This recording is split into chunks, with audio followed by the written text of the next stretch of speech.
I'm excited that we're doing the show together. He's very, very good in this show. May pressure ba sa inyong mga bida since kayo yung magre-replace doon sa Batang Quiapo? Parang ganun eh. Kasi konting ano lang yung kay Kim, di ba? Tapos kayo na. And action din yun. Very different very different flavor of action. I think Batang Quiapo had a certain audience, and I think I know because I was in Provinciano before, diba? So parang iba yung demographic na target ng Batang Quiapo and ng Blood versus Judy ngayon. So hopefully hindi i-compare yung dalawang show kasi magkaiba yung flavor, magkaiba yung kwento. Hindi siya one character leads the whole cast. It's not that vibe. This is a very collaborative show. I mean, alam naman natin na ang brain ng Batang Quiapo talaga ay si Coco, diba? And Provinciano even. It was really Coco. And he did it so well. He managed that whole thing. He produced it. He directed it na nga at some point. So parang si Coco lang yun eh. Batang Quiapo equals Coco. Ito kasi this is a joint effort of everybody. This is the brainchild of Miss Julianne. This is the product of intense work of three brilliant directors led by Direk FMR.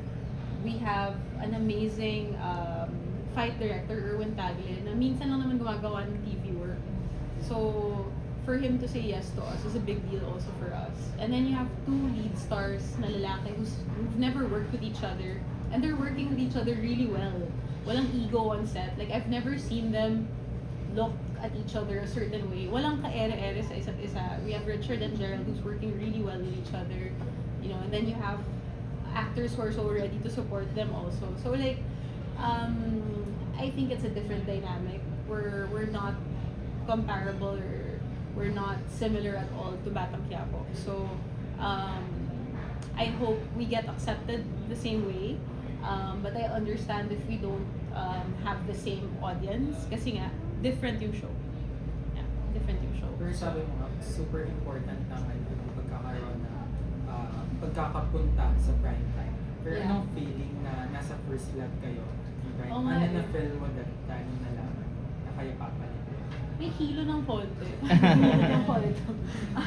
Kasi sinabi nila sa amin, nagpo-promo kami eh. Parang whole day of promo, bigla lumapit si Miss Julian, sa amin nila Chard. So, yeah, it was definitely a pleasant surprise. You know, it's always great to have good news. And, you know, let's not tiptoe around it or let's not lie. Getting the first lot is good news, diba? It's a pat on the back. That means you're doing a good job. Hindi naman kami magsisinungaling na parang hindi namin in-expect or ganyan. We wanted this kasi we worked hard. So, we want to maintain it. So, we'll keep on working hard. Yun na lang yun. Parang I think yun yung best effort on our end. Hanggang kaya namin to stay on the first love, we'll stay. Pero again, management decision yan, audience decision yan. If they find that there are other shows na that deserve the first slot more, then wala na naman kami magagawa. So, Yes po. ngayon naman, kamusta na katrabaho si Baro? Si Baron, okay naman. Actually, lagi ko siya kasama sa set. Si Baron, lagi kong ka-eksena and si Richard. So, Baron is a very different kind of actor din. Meron siyang sarili niyang process. Lagi niyang kausap si ChatGPT recently. So, very baget si Baron right now. May Gen Z siya na ugali na tinatanong niya si ChatGPT kung tama ba yung mga ginagawa niya. So, natutuwa ako doon kasi ngayon ko na nakita yung process na yun. Yeah, very different. Okay, yung viewers ako lang kasi parang ang dami mo ginagawa. How do you stay present? And parang you still have time for other things. How Alam do mo, you? hindi ko na nga din alam. Nag-acid reflux na nga ako eh. Feeling ko kabado na ako sa life ko kasi parang dami kong gusto mangyari. Ay, hindi ko na rin alam. Gusto ko na kumain ng kanin. Hindi, joke lang. Then nagkanin na ako sa kabila. Nanonood lang ako mga videos sa kabalastugan para sumaya ako. Yun yung mga ginagawa ko sa life. I like the way mga comments. Yeah. Actually, naging, feeling ko online besties na kami ni Cabs. Cabs nang i-nickname niya sa akin. Lagi ako nag-DM sa kanya. Tawang-tawa ako sa video mo. Tapos nag-reply siya, ako din. I love Kabalastagan. No, wala eh. Sabi nila, if you want to be present, when you walk, just walk. Diba? Don't think about other things. When you walk, don't think about what you're eating for dinner. Don't think about who you need to call. So when you're walking, just walk. So yun, while I'm here, I'm talking to you guys, I'm just talking to you guys. I want to talk to you guys, I want to be here. So that's me being present. Because I appreciate you guys being here also. So I like to be present at work because I love my job so much. And I like to be present for the people who are present for me also. So it comes naturally. I think yun naman eh. If you like what you're doing, things come easy. Focus ka ba sa paggawa nitong teleserye? Do you have other projects? I have a movie coming in that's also really, really exciting. It's the first time I'm working with this person. It's a drama comedy. Hindi na naman love story, so masaya ako. But that's for another day. I'm sure makakausap ko kayo for that soon. Yeah. Bella, ano mas challenging? Paggawa ng movie or itong TV series? Definitely itong TV series. Especially itong TV series na to. Nakakapagod siya. Physically nakakapagod siya. Parang wala pa akong buwan simula nung nag-taping na to na hindi ako nagkasakit. Lagi ako may sakit recently kasi grabe yung pagod ng show. But yun nga, worth it pag napanood mo eh. So, okay na din. Pero nakikita mo siya Sorry. nakikita mo ba yung sarili mo na mag-direct ng isang episode ng Black Nurse?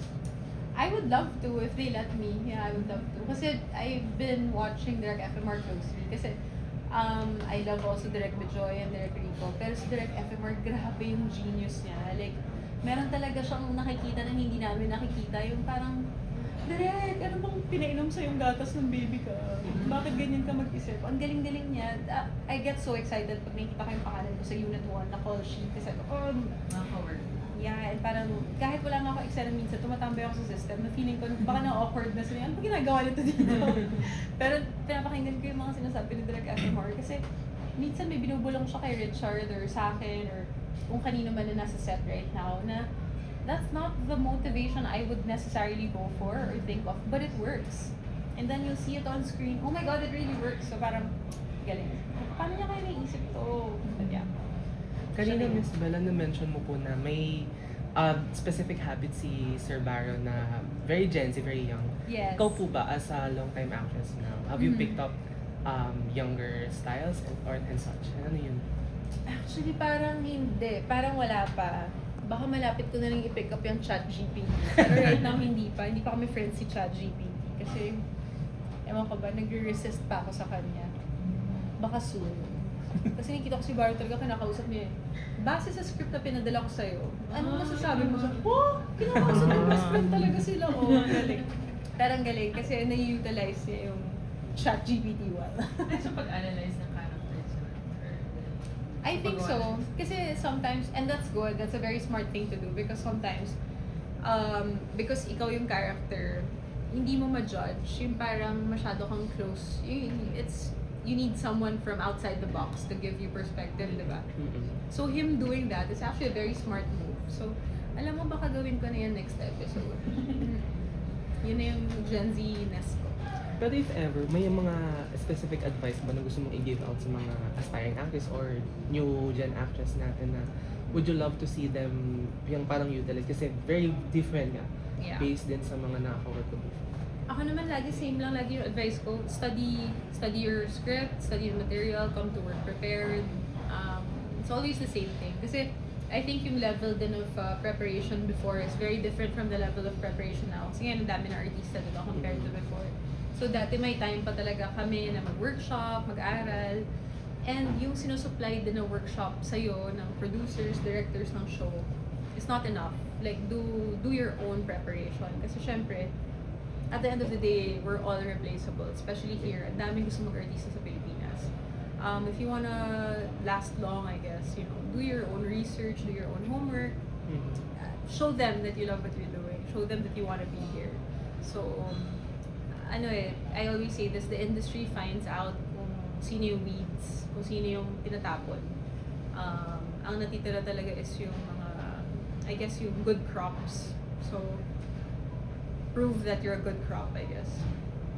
Bella, gaano nakatagal kayo nag-taping dito sa Pasok na pasok kami sa Dole, 16 hours. Yun ba yung tanong? Ilang ba? Nakala ko oras talaga. But good to know. Yes.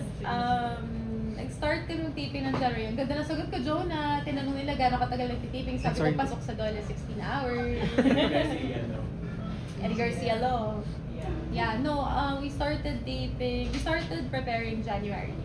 So, may bangko na kami ng 2 weeks. So habang tinitaping ito, parang wala ka ba, parang nagkaroon ka ng conflict sa belief, sa personal beliefs mo? So far, wala pa naman. Parang wala naman magiging conflict din. Very sensitive din yung writers namin sa, I guess, pag-touch ng sensitive topics ng show. We have also, what do you call this, resource persons on set to make sure na politically correct din yung mga tinatouch namin na topics. Hindi naman kami basta-basta din naglalabas ng information na mali.